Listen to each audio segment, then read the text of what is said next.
E aí pessoal, tudo bom? Hoje é a quinta-feira de feriado, eu tô aqui na Clínica Avenida Paulista. Semana bem cheia de atendimentos. Pra quem me acompanha, né, sabe que eu trabalho também com hipnose. Na verdade, eu sou especialista no desenvolvimento do potencial humano pela PUC Campinas. E a hipnose é uma das ferramentas que eu trabalho. Assim como o coaching, algumas técnicas de PNL, fiz formação em barra de Axis. Não é meu foco, mas trabalho também. E é muito... Hoje não, né? Essa semana eu fiz muitas vezes a explicação do que é a hipnose no meu ponto de vista e por que ela é tão eficaz. Ela começa por ser uma técnica, lógico, um tanto quanto polêmica. Eu vou confessar para vocês, eu era cético, né? Eu tive o primeiro meu contato um tempo atrás, mais de um ano atrás, e eu era totalmente cético. Eu vi uma pessoa hipnotizando na rua e pensei, deve estar junto, né? E aí eu fiquei olhando assim de longe e falei, não, vou observar, cada um foi para um lado. Eu falei, meu, que loucura, né? A pessoa passou na minha frente por um acaso. Eu falei, olha, desculpa, você estava hipnotizando? Ele falou, tava. Eu falei, meu, e aí, como é que você aprende isso, né? Também quero, né? Não quero ver, né? Ele falou, é um curso que você faz em Campinas, fiz no Porta da Mente, com o Renan Moura. Primeira parte do curso, eu admito, eu tava cético. Eu ficava olhando o pessoal e falava, meu... Aí começou a passar um tempo, eu falei, meu, será que eu tô hipnotizado e eu não sei? Imagina, a vergonha. E aí eu fui passando o dia, fui vendo e fui aprendendo, e a gente vai aprendendo e vai treinando, e eu percebi que é uma técnica muito poderosa, é uma ferramenta muito poderosa, porque ela atinge diretamente através do subconsciente. Então esse vídeo aqui hoje, ele tem também como finalidade explicar um pouquinho para vocês o que eu explico aqui na nossa primeira sessão. A primeira sessão a gente faz a anamnese, é uma ficha que vocês preenchem com detalhes sobre o seu dia a dia, a infância, relacionamentos pais, irmãos, avós, esposo, marido, namorado, e onde a gente busca identificar a causa raiz do seu problema, onde você relata os sintomas, né, como é que estão as coisas, e a partir daí a gente começa o tratamento e todo o processo. A gente usa também a ficha para determinar quais técnicas a gente vai usar, quantas sessões vão ser necessárias.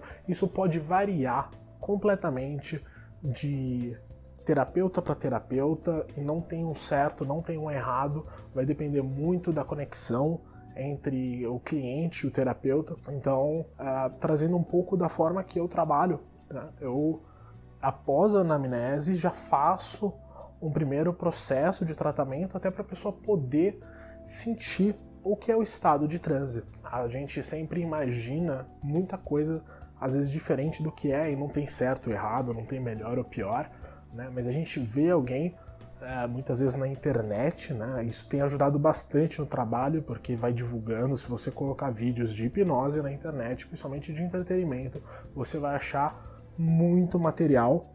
E eu confesso, né, quando você olha sem entender o processo, sem entender o que de fato acontece, se torna um pouco confuso.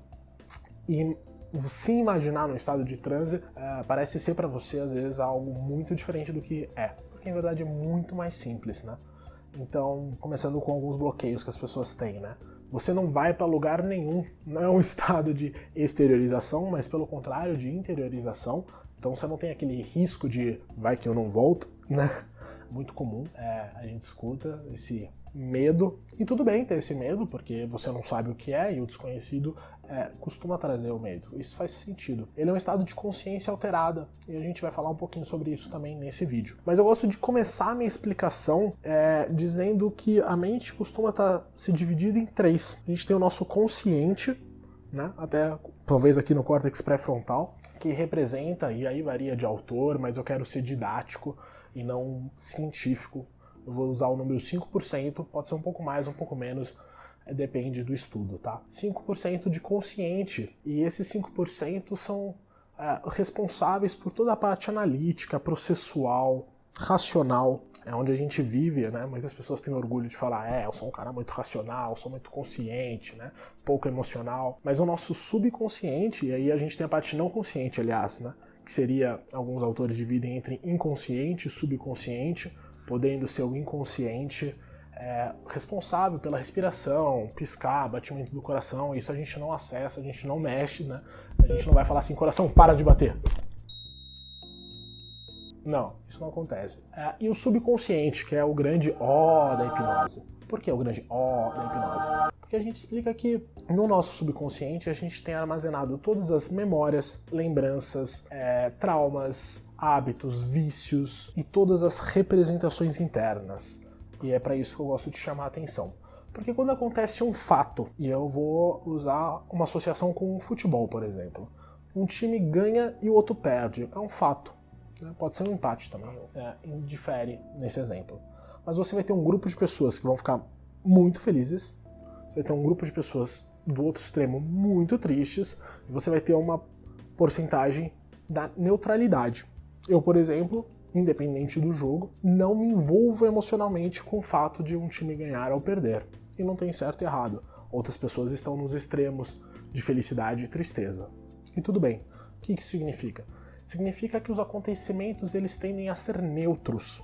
E nós, através dos nossos filtros, que seriam como um óculos, uma vitrine, um filtro em si, classificamos os acontecimentos como bom, ruim, certo, errado, bom ou mal, e a gente cria uma representação interna para isso. Então, o mesmo fato pode trazer uma representação de que algo é muito ruim ou muito bom. E a gente tem isso, por exemplo, em festas comemorativas como o Natal. Tem famílias que só se unem no Natal, então a representação interna para aquela pessoa é de que o Natal é uma festa comemorativa, é uma festa de união, é uma festa de família. E outras pessoas passam por situações péssimas no final do ano, algum parente que faleceu, separação, e na época natalina, e o Natal se torna uma coisa pesada. A pessoa tem uma representação de que o Natal, que é um fato, né, uma data comemorativa, é um peso, é ruim, e a pessoa fica mal nisso. E a gente cria representações internas para tudo. Então todo acontecimento, todo fato, ele é armazenado no subconsciente como uma representação interna nossa. E por que isso é importante? Estamos chegando lá. Quando a gente fala de consciente e subconsciente, a gente tem uma diferença muito grande no potencial deles. Alguns autores dizem que o nosso consciente, 5%, consegue processar até 14 estímulos por segundo. Alguns outros autores trabalham com megahertz, com frequência, enfim. Mas a importância é a diferença, o delta entre o consciente e o subconsciente, que eu vou falar daqui a pouquinho. Isso significa que nesse exato momento, o seu consciente que está me assistindo aí, está reparando na minha voz, está reparando na minha fisionomia, em algum momento reparou no quadro, talvez você nem tenha percebido, talvez você tenha visto que tem um segundo quadro, talvez não. E tudo bem. O seu subconsciente, ele processa um pouquinho mais de informação, e alguns autores dizem em volta de 80 mil estímulos por segundo. Isso significa o quê? Que além de tudo que você está captando do que eu estou passando, o seu subconsciente ele está processando as informações do ambiente onde você está. Então ele está calculando a temperatura, calculando não, percebendo, acho que seria melhor, percebendo a temperatura do local onde você está, a pressão dos seus pés no chão, a pressão da sua roupa no seu corpo, temperatura ambiente, som externo, todos. E talvez agora você possa até ter começado a escutar alguns sons que antes você não estava escutando. E ele armazena tudo isso, principalmente como uma forma de imagem. Então ele acaba sendo muito mais poderoso.